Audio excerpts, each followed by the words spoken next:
Hai semuanya, gimana kabar kalian? Semoga selalu dalam keadaan baik. Jadi welcome back di Andre Graystone Channel, dan ini adalah segmen analisa pagi, segmen di mana kita akan mengulas untuk update news dan juga pergerakan dari market, khususnya market dari Bitcoin.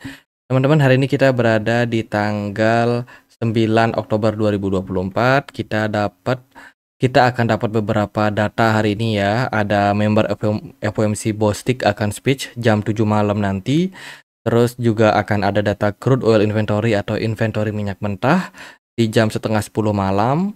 Kemudian dilanjutkan jam 10 malamnya akan ada member FOMC William yang akan speech.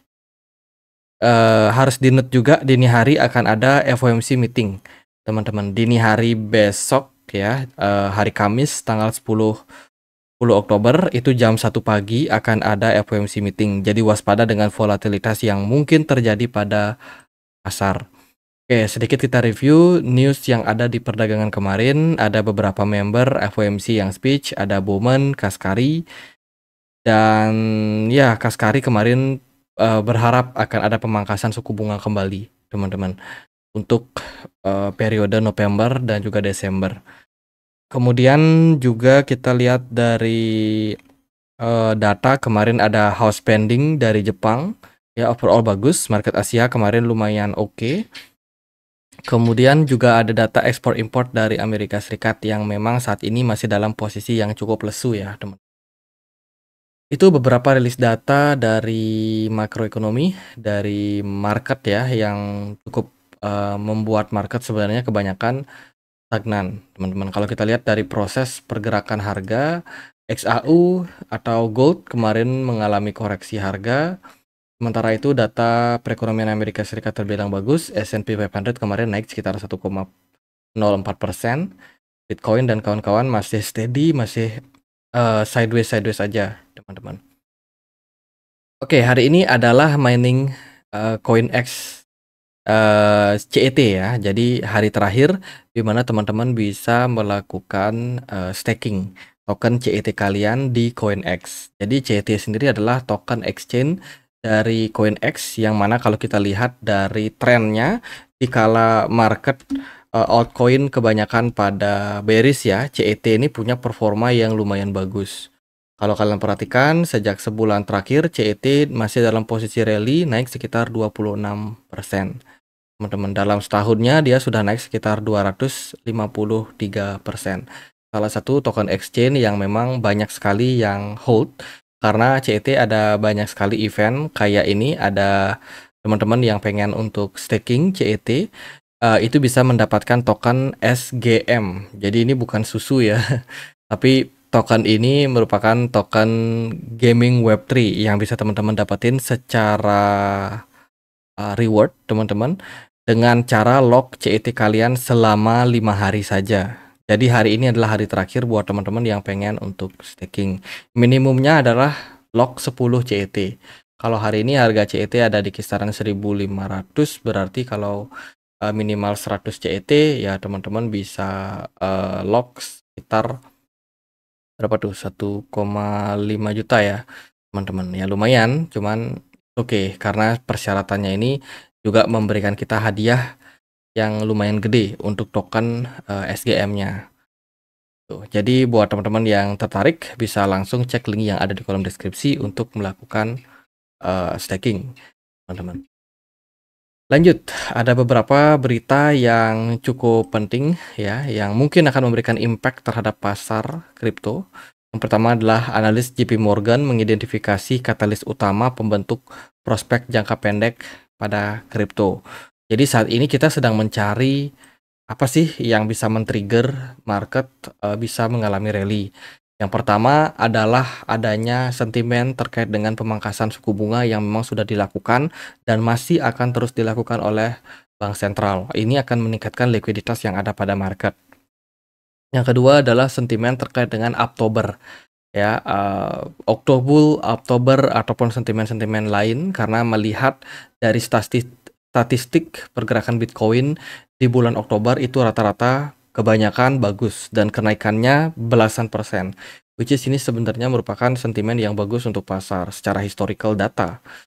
Kemudian juga kalau kita melihat dari kondisi makroekonomi yang masih cenderung ada peperangan ya kan, ada peperangan, kemudian inflasi di beberapa negara juga masih cukup tinggi dan menyebabkan daya beli yang turun. Ini juga bisa menjadi salah satu sentimen negatif untuk pasar. Tuh, market China yang kemarin juga mendapatkan stimulus, teman-teman, itu membuat market sahamnya justru malah dilirik oleh banyak investor besar saat ini. Secara jangka pendek, market masih berfokus untuk bikin naik saham-saham di Cina ya. Saya rasa ini akan memakan waktu beberapa lama sampai akhirnya harga dari saham-saham Cina sudah mulai overvalue, barulah investor akan melirik aset-aset lain yang masih under value. Dan Bitcoin dan kripto itu masih punya potensi untuk dilirik. Cuman untuk saat ini sepertinya secara jangka pendek kita masih dalam performa yang masih low, teman-teman. Itu kemudian dari berita yang lain ada FTX ya. FTX dikabarkan saat ini sedang reorganizing, bahasa Inggrisnya, mengatur ulang planning mereka untuk melakukan pembayaran ya terkait dengan aset-aset para investor yang memang sudah sudah menunggu kepastian kapan mereka akan mendapatkan penggantian dana. Jadi FTX adalah salah satu bursa yang sudah collapse, bursa kripto ya. Exchange kripto yang collapse karena bear market kemarin di tahun 2020 sampai 2021. Itu dia collapse, akhirnya menimbulkan banyak kerugian untuk para investor. Nah, investor-investor ini akan mendapatkan ganti rugi dari aset-aset sisa milik dari FTX. Kabarnya sih distribusinya itu masih dalam proses ya. Kita belum mendapatkan tanggal pasti kapan dan bagaimana sisa investor ini yang belum mendapatkan kerugian ini akan mendapatkan pergantian dana mereka. Oke, sedikit data terkait dengan inflow and outflow dari US BTC Spot Ethereum. Kalau kita bukan Ethereum, ETF ya, sorry. Jadi Bitcoin ETF di perdagangan kemarin mendapatkan inflow yang lumayan bagus. Nah, total kenaikannya itu sampai 235 juta US dollar net inflow pada market ETF. Ini didominasi oleh beberapa hedge fund kayak BlackRock, lalu ada Fidelity yang mendapatkan akumulasi cukup besar dari para investor. Sementara dari US Ethereum itu sedikit sekali adopsinya, teman-teman. Memang ada peningkatan tapi masih terbilang sedikit.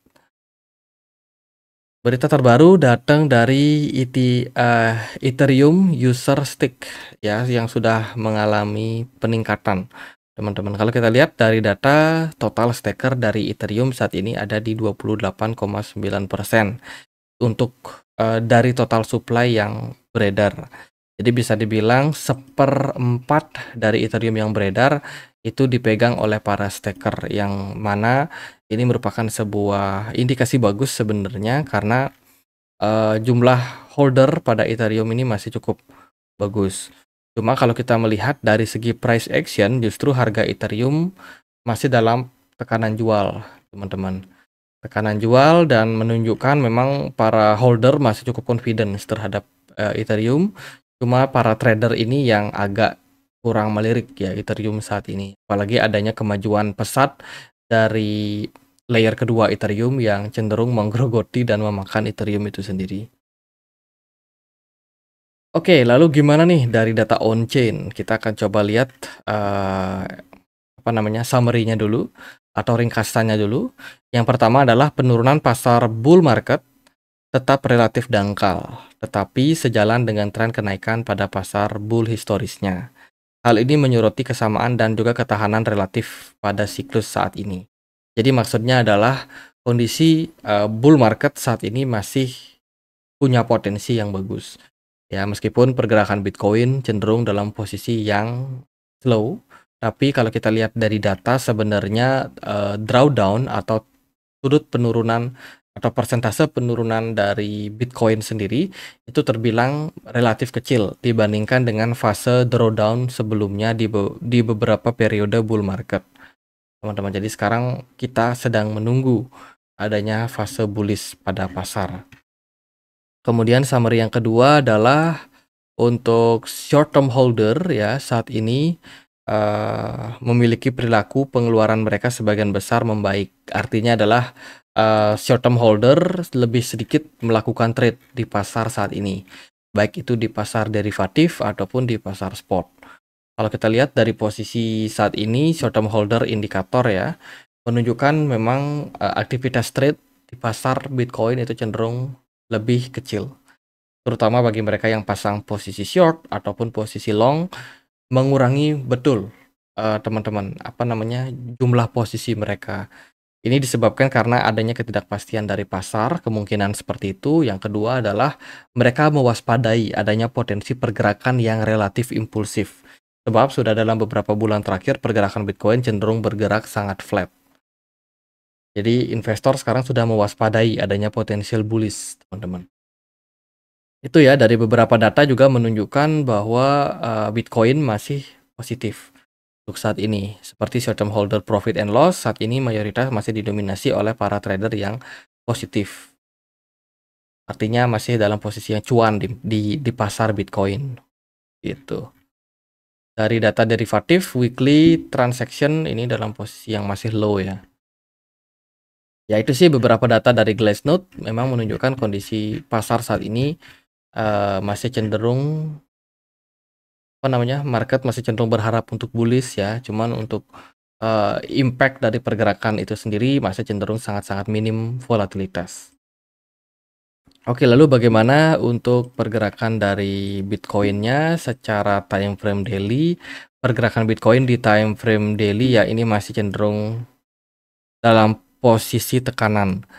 Ya, saat ini Bitcoin dalam tahap korektif ya, bergerak antara range 63.200 sampai dengan 60.100 something. Jadi Bitcoin sendiri masih akan bergerak flat seperti ini dan kemungkinan masih akan memakan waktu untuk fase sideways. Harapannya sih closing time frame weekly ke depan kita bisa positif dan bisa kembali memulai fase tren kenaikan. Saya rasa itu jadi manfaatkan posisi saat ini untuk akumulasi teman-teman, karena pergerakan Bitcoin ya ini cenderung kayak ada yang nahan ya, baik itu bullish ataupun bearish. Bitcoin sama-sama ditahan di antara range 60.000 sampai 62.000 secara jangka pendek.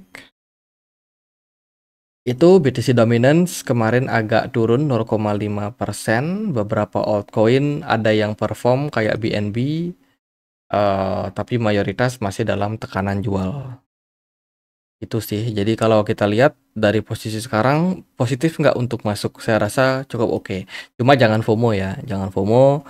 DCA aja secara bertahap sampai kita melihat adanya posisi bullish lagi kepada Bitcoin. Karena kalau kita lihat dari structure market, sebenarnya saat ini kita sedang mengarah ke tren yang mengarah ke pembaikan harga. Ya, semoga bisa diikuti juga dengan price action yang bagus. Karena kalau kita lihat dari beberapa waktu kan pergerakan Bitcoin cenderung sideways ya, cenderung bergerak flat lah. Itu teman-teman. Jadi ya itu sih paling yang bisa diupdate saat ini. Sekian aja, semoga videonya bisa bermanfaat. Bila mana ada pertanyaan lain, ada koin lain buat dibahas, teman-teman bisa langsung tulis di kolom komentar channel YouTube ini. Oke, akhir kata saya Andri, makasih.